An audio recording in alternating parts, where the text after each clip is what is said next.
रजीम बिस्मिल्लाहिर्रहमानिर्रहीम ಪ್ರೆಸ್ ಮತ್ತು ಮೀಡಿಯಾ ಗೆಳೆಯರೆ, ಇವತ್ತೇನು ವರ್ಡಿಕ್ಟ್ ಬಂದಿದೆ ಹಿಜಾಬ್ ಇಶ್ಯೂ ಮೇಲೆ, ಅದರ ಬಗ್ಗೆ ನಮ್ಮ ಅಭಿಪ್ರಾಯ ಹೇಳಲಿಕ್ಕೆ ನಮ್ಮ ಸಂಸ್ಥೆ ನಮ್ಮ ಅಡ್ವೊಕೇಟ್ ಇಮ್ರಾನ್ ಅವರು ಇದ್ದಾರೆ, ಮತ್ತು ನಮ್ಮ ಧರ್ಮಗುರು ಮೌಲಾನಾ ಅಬ್ದುಲ್ ಅಲೀಮ್ ಖತೀಬಿ ಚೀಫ್ ಕ್ಲರಿಕ್ ಜಾಮಿಯಾ ಮಸ್ಜಿದ್ ಭಟ್ಕಲ್ ಅವರಿದ್ದಾರೆ. ಅವರು ಇಸ್ಲಾಂ ಧರ್ಮದಲ್ಲಿ ಅದರ ಇಂಪಾರ್ಟೆನ್ಸ್, ಹಿಜಾಬ್ ಇಂಪಾರ್ಟೆನ್ಸ್ ಬಗ್ಗೆ ಕಿಲ್ಲರ್ ಕಡೆ ಏನಿದೆ ಆ ಮಾತು ಹೇಳೋರು, ಮತ್ತು ವರ್ಡಿಕ್ಟ್ ಬಗ್ಗೆ ಏನು ಅಭಿಪ್ರಾಯ ನಮ್ಮದು ಉಂಟು ಮತ್ತು ಅದು ಏನು ಇಂಪ್ಯಾಕ್ಟ್ ಇದೆ ಅದ್ರ ಬಗ್ಗೆ ನಮ್ಮ ಅಡ್ವೊಕೇಟ್ ಇಮ್ರಾನ್ ಅವರು ಮಾತಾಡ್ತಾರೆ. सो आई रिक्वेस्ट मैं मौलाना अब्दुल अलीम खतीबी साहब से गुजारिश करूँगा कि वो हिजाब के मसले पर इम्पॉर्टेंट नुकात जो हैं वो सामने रखें इस कोर्ट के फैसले के पस मंज़र में. इसके बाद इसके लीगल जो एस्पेक्ट हैं उस पर डॉक्टर इमरान लंका साहब अपनी बात रखेंगे. बिस्मिल्लाह वस्सलातु वस्सलामु अला रसूलिल्लाह मन वला अम्मा बाद.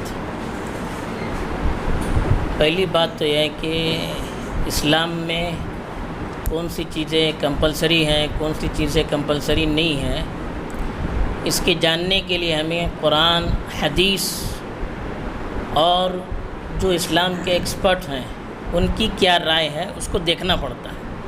कुरान ने सूरह निसा आयत 59 उसमें फरमाया कि व अतीउल्लाह व अतीउर रसूल व उलिल अम्रि मिनकुम, कि अल्लाह की बात मानो, रसूल की बात मानो, और जो तुम्हारे ज़िम्मेदार हैं यानी जो एक्सपर्ट्स हैं इल्म दीन के उलमा हैं उनकी बात मानो, यानी वो जो कुरान और हदीस की रोशनी में बात करते हैं उसको मानना है. तो ये कुरान में, हदीस में और उलमा ने जो चीज़ें बताई हैं उन सब चीज़ों में जो है वो सब इस्लाम कहलाता है. सिर्फ़ 5 पिलर्स यही इस्लाम नहीं है, बल्कि कुरान में और अल्लाह के रसूल सल्लल्लाहु अलैहि वसल्लम ने उसके सिलसिले में हदीस में जो बात कही है और जो नई चीज़ें आती हैं कुरान और हदीस को सामने रखकर उलमा जो बात करते हैं वो सारी चीज़ें इस्लाम हैं.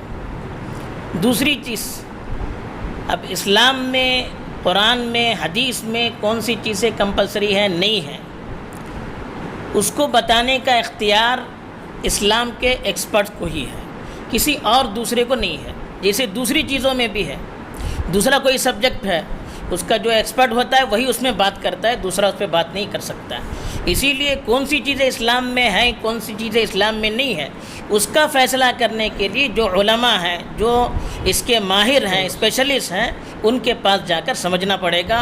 उसके बग़ैर कोई फ़ैसला नहीं कर सकते. तीसरी चीज़, हिजाब के सिलसिले में कि हिजाब इस्लाम में कंपलसरी पार्ट है या नहीं, ये मैं नहीं बताता हूँ, कुरान को हमें देखना है.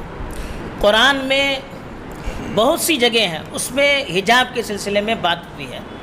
पहली चीज़ तो सूरह अहज़ाब है, उसमें आयत नंबर 59 में है कि या अय्युहन नबिय्यु कुल लि अज़वाजिका व बनातिका व निसाइल मुमिनीन युदनीन अलैहिन्न मिन जलाबिबिहिन. अल्लाह ताला ऑर्डर दे रहे हैं अपने नबी को, ऐ नबी अपनी बीवियों से और अपनी बेटियों से और इस्लाम की औरतों से कहिए कि वो घर से बाहर निकले तो हिजाब के साथ निकले, बड़ी चादर इस तरह डाल कर निकले कि पूरा बदन छुप जाए, इस तरह से घर से बाहर निकले. क्यों? ज़ालिका अदना अन युअरफ़ना फ़ला युज़ैन, इससे उनकी हिफाजत होगी, लोग उनको तकलीफ़ नहीं देंगे. इसी तरह से सूरह अहज़ाब ही में आयत नंबर 33 इसमें फरमाया कि वला तबर्रजना तबर्रुजल जाहिलियतिल ऊला, कि इस्लाम से पहले आप जो बेपर्दा निकलती थी, हिजाब के बग़ैर बाहर निकलती थी, वैसे घर से बाहर नहीं निकलना चाहिए. ऐसे ही सूरतुन नूर है, सूरतुन नूर की आयत नंबर 31 उसमें अल्लाह ताला ने फरमाया कि हिजाब के बग़ैर किसके सामने औरतें आ सकती हैं. वो 12 लोगों का तस्करा किया. इन 12 किस्म के लोग जो उनके ख़ानदान के हैं या औरतें हैं या बच्चे हैं, उनको 12 तरह के आदमी बताएं कि उनके सामने वो बग़ैर हिजाब के आ सकती है. इनके अलावा और किसी के सामने वो बग़ैर हिजाब के नहीं आ सकती। ये कंपलसरी हुक्म कुरान के अंदर मौजूद है, इस्लाम का कंपलसरी पार्ट है ये। चौथी बात, अल्लाह के रसूल से ज़माने से लेकर आज तक का कोई इस्लाम का एक्सपर्ट ऐसा नहीं है जिसने हिजाब के इस्लाम में हिजाब के कंपलसरी होने में इख्तिलाफ किया। सब कहते हैं कि हिजाब इस्लाम में कंपलसरी पार्ट है, किसी आलिम ने और एक्सपर्ट में इसमें इख्तिलाफ नहीं किया है।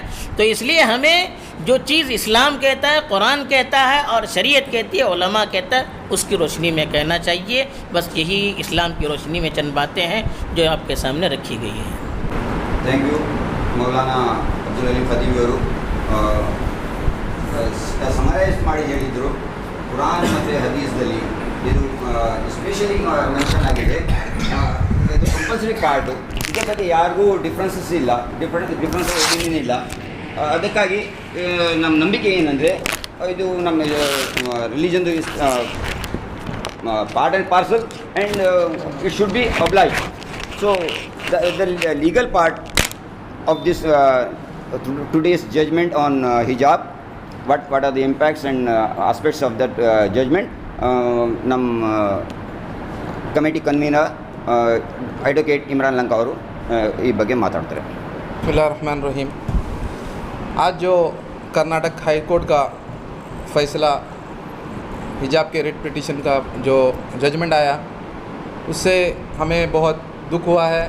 और ये जो फ़ैसला हमारे यानी कि पिटिशनर्स के हक़ में नहीं आया, और ये जो फ़ैसला उम्मत मुसलमान को और हमें काबिल कबूल नहीं है, और हम इसको एक्सेप्ट एज ए मुस्लिम हम इसको एक्सेप्ट और अपहोल्ड नहीं करेंगे। रही बात अदालत के इस फ़ैसले की, अदालत में पिटिशनरों के वकीलों ने बहुत ही उम्दा आर्गुमेंट पेश किया था, जिसको अपहेल्ड करने में हम समझते हैं कि अदालत इसको सही तरह से इंटरप्रेट नहीं कर पाई और इसको अब सही तरह से अपहेल्ड करके इसका जजमेंट में यूसेज उतना नहीं ली।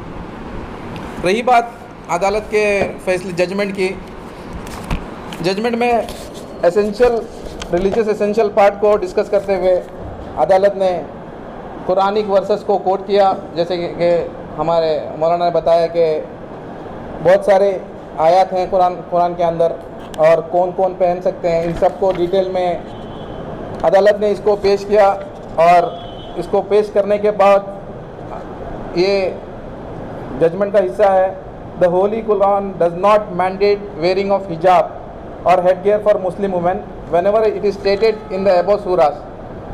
यानी कि ये जो कुरानी आयत मुसलमानों पर इसका मैंडेटरी होना या इसको लाइट टोन में लेना, इस पार्ट को डिस्कस करते हुए इसको मैंडेटरी करार नहीं दिया गया।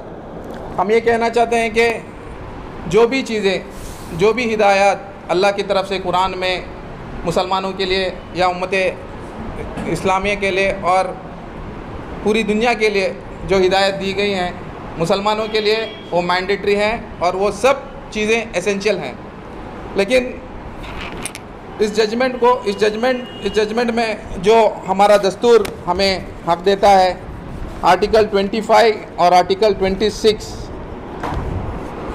जो किसी भी रेस के एक्सप्लॉयटेशन की बात करता है, राइट अगेंस्ट एक्सप्लॉयटेशन की जो बात करती है। Article 25 freedom of conscience and the free profession and practice and propagation of religion, और article 26 freedom to manage religious affairs. ये दो आर्टिकलों के ख़िलाफ़ ये जजमेंट आया हुआ है, और इंडिविजुअल्स के जो हुकूक़ होते हैं उसको अपहेल्ड करने में इस कोर्ट के फ़ैसले में उसको अपहेल्ड नहीं किया गया। रही बात इस मसले को आगे लेके जाने की, हम इस मसले को इंशाल्लाह दीगर तंजीमों में और मुस्लिम पर्सनल लॉ बोर्ड में भी इसको रेस करेंगे, और इंशाल्लाह आने वाले दिनों में इस जो हाई कोर्ट के फ़ैसले को हम लोग Karnataka supreme court of India में चैलेंज करेंगे, और उस सिलसिले में और एक मुहिम हम छेड़ेंगे इंशाल्लाह। और रही बात इस फैसले से बच्चों की तालीम पर और हमारी बच्चियों की तालीम पर यह फ़ैसला बहुत बड़ा असरअंदाज होने वाला है और हिंदुस्तान के मुस्तकबिल पर भी इसका बहुत बड़ा नुकसानदेह असर होने वाला है। और जो हमारे प्राइम मिनिस्टर बेटी बचाओ बेटी पढ़ाओ का जो नारा लेके पूरे देश में या पूरे दुनिया में इसका डंका बजाते हैं, ये जो फ़ैसला है ये उसके भी ख़िलाफ़ आया हुआ है, ये हम समझते हैं। रही बात जो बच्चियां पिटिशनर्स उड़पी से या कुंदापुर से हाई कोर्ट में जो पिटिशनर्स थे, हम उनके साथ उनकी हिमायत में ठहरेंगे और उनके लिए जो भी सपोर्ट हम कर सकते हैं वो पूरा सपोर्ट भी हम लोग करेंगे। और इंशाअल्लाह कल हम अपनी एक्टिविटीज़ एक दिन के लिए बंद रखेंगे और हमारे जो उनकी हिमायत में एक दिन के लिए हमें अपनी एक्टिविटीज़ को बंद रखेंगे इंशाअल्लाह।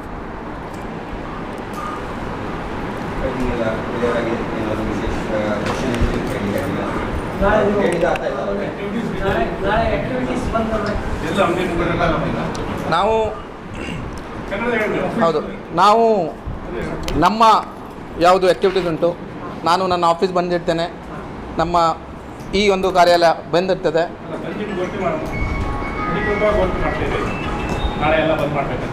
ನಾವು ನಮ್ಮ ಆಫೀಸ್ ಬಂದ್ ಮಾಡ್ತಿದ್ದೇವೆ.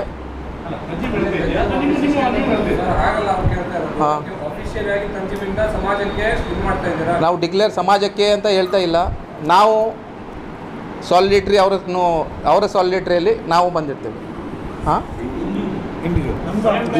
ಇವತ್ತೇ ಕೂಡ ನಮ್ಮ ಮೇಲೆ ಭಾಳ ಒತ್ತಾಯ ಇತ್ತು ಪಬ್ಲಿಕರಿಂದ, ಇವತ್ತಿನಿಂದ ಬಂದ್ ಮಾಡಬೇಕಂತ. ನಮ್ಮ ಎಕ್ಸಿಕ್ಯೂಟಿವ್ ಮೀಟಿಂಗ್ ಇವತ್ತೇ ಮಧ್ಯಾಹ್ನ ನಡೆದಿತ್ತು. ಅದರಲ್ಲಿ ನಾವು ನಮ್ಮ ಒಂದು ಆ್ಯಕ್ಟಿವಿಟೀಸನ್ನು ಬಂದ್ ಮಾಡಲಿಕ್ಕೆ ಒಂದು ಡಿಕ್ಲೇರ್ ಮಾಡಿದ್ದೇವೆ.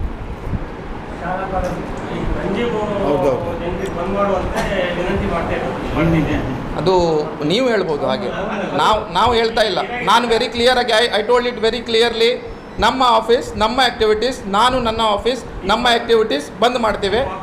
ಯಾರ್ಯಾರು ಈ ಒಂದು ಡಿಸಿಷನ್ ಅನ್ನು ಸಪೋರ್ಟ್ ಮಾಡಿಕೊಂಡು ಯಾರು ಬಂದ್ ಮಾಡಲಿಕ್ಕೆ ಅವರ ಇಷ್ಟ ಉಂಟು ಅವರು ಮಾಡಬಹುದು.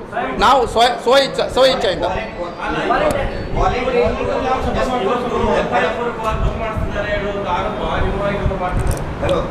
ಸರ್ ವಾಲಂಟರಿಲಿ ಯಾರು ಬೇಕಾದ್ರೆ ಬಂದ್ ಮಾಡಿ ಅಥವಾ ಬಂದ್ ಮಾಡದೇ ಇರಲಿ, ಅಲ್ಲಿ ನಮಗಿನ್ನೂ ಒತ್ತಾಯ ಇಲ್ಲ. ಇದು ಸಾಲಿಡೇಟರಿ ತೋರಿಸ್ಬೇಕಂದ್ರೆ ನಮ್ಮ ಡಿಸಿಷನ್ ಉಂಟು. ಆ ಪಾರ್ಟೀಸ್ ಅಂತ ಸಾಲಿಡೇಟರಿ ತೋರಿಸೋದು ವೆರಿ ಕ್ಲಿಯರ್ಲಿ, ಯಾರ್ಯಾರು ಸಾಲಿಡೇಟರಿ ತೋರಿಸೋದು ಉಂಟು ಅವ್ರು ಬಂದ್ ಮಾಡ್ತಾರೆ. ಬೇರೆ ಯಾರು ಏನಾದರೂ ಪ್ರಶ್ನೆ? कोर्ट को ये जो हिजाब अगत्य नहीं है बोलने में, अगत्य है बोल के बोलने में, जरूरत है बोलने में, फेल कहाँ हुए? कौन? आपके अर्जीदार पर जो वादा कर रहे थे वो लोग क्यों फेल हुए? ये डिटेल्ड जजमेंट में कोर्ट का ये मानना है कि हिजाब ना पहनने की वजह से जो इस्लामिक स्ट्रक्चर है, court has understood it wrongly, interpret सही तरीके से आर्ग्यूमेंट को सही तरीके से इंटरप्रेट नहीं किया। वो उनका ये मानना है कि हिजाब ना पहनने की वजह से इस्लाम में कोई नेगेटिविटी या हराम नहीं है करके। हिंदुस्तान के दस्तूर के हिसाब से हर एक आदमी को, हर एक सिटीज़न को अपना कॉन्शियस फॉलो करने का अधिकार है, ये आर्टिकल 25 कहता है। चाहे वो पहने या ना पहने, हम दस्तूर की बात कर रहे हैं यहाँ पे और रिलीजियस फ्रीडम की बात कर रहे हैं। Restraining the students from entering the college with hijab in itself is a wrong thing मेरे लिए। हमारा आर्ग्यूमेंट यह है कि आप किसी को क्या पहने, क्या खाए या क्या पिए ये बोल नहीं सकते। हर एकले को अपने मन की आज़ादी करने का हक हिंदुस्तान के दस्तूर में दिया गया है। आप अभी ये सुप्रीम कोर्ट तक लेके जाने का जो मामला बात कर रहे हैं, ट्रिपल तलाक और बाबरी मस्जिद के जजमेंट के बाद क्या आप जो है समझते हैं कि ये जजमेंट आपके फेवर में होगा? देखिए, जो दस्तूर हमें इजाज़त देता है जो कोर्ट्स के जजमेंट हो उसको हायर कोर्ट में अपील करना, और इस दौरान इसी दस्तूर बहुत सारी चीज़ों को करके अपने हुकूक और अपने हक़ को लेने का अधिकार भी देता है। वो सब चीज़ें हम लोग करेंगे। और हायर प्लेटफॉर्म में इस इशू को रेज करेंगे। अगर जो कुछ भी करना पड़े हम इस सिलसिले में करेंगे और शरीयत के मामले में ये डायरेक्ट जो अटैक है इसको हम बर्दाश्त नहीं करेंगे।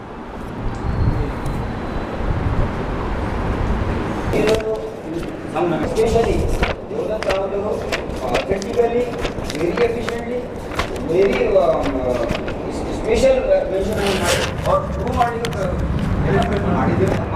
ಬಟ್ ಆಧಾರ ಕೊಟ್ಟಿದ್ದಾರೆ ಆದರೂ ಕನ್ಸಿಡರ್ ಮಾಡಿಲ್ಲ ಅದರ ಕೋರ್ಟ್ ಕನ್ಸಿಡರ್ ಮಾಡಿಲ್ಲ ಸರಿಯಾಗಿ ಆಧಾರ ಒದಗಿಸುವಲ್ಲಿ ವಿಫಲರಾಗಿದ್ದಾರೆ.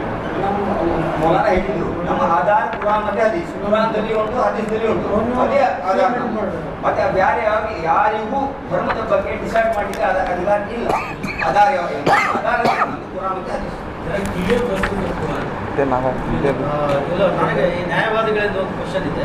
ಈಗೇನು ಜಡ್ಜ್ಮೆಂಟ್ ಆಗಿದೆ ಅಲ್ವಾ ಸರ್, ಅದು ಸರ್ಕಾರಿ ಶಾಲೆಗಳಿಗೆ ಮಾತ್ರನಾ ಅಥವಾ ಎಲ್ಲ ಖಾಸಗಿ ಶಾಲೆಗಳು ಏನು ಅನ್ಎಡೆಡ್ ಸ್ಕೂಲ್ಗಳು ಎಲ್ಲ ಇದ್ದಾವೆ ಆ ಶಾಲೆಗಳಿಗೆ ಕೂಡ ಅನ್ವಯ ಆಗ್ತದೆಯಾ? ಸ್ವಲ್ಪ ಹೇಳಿ.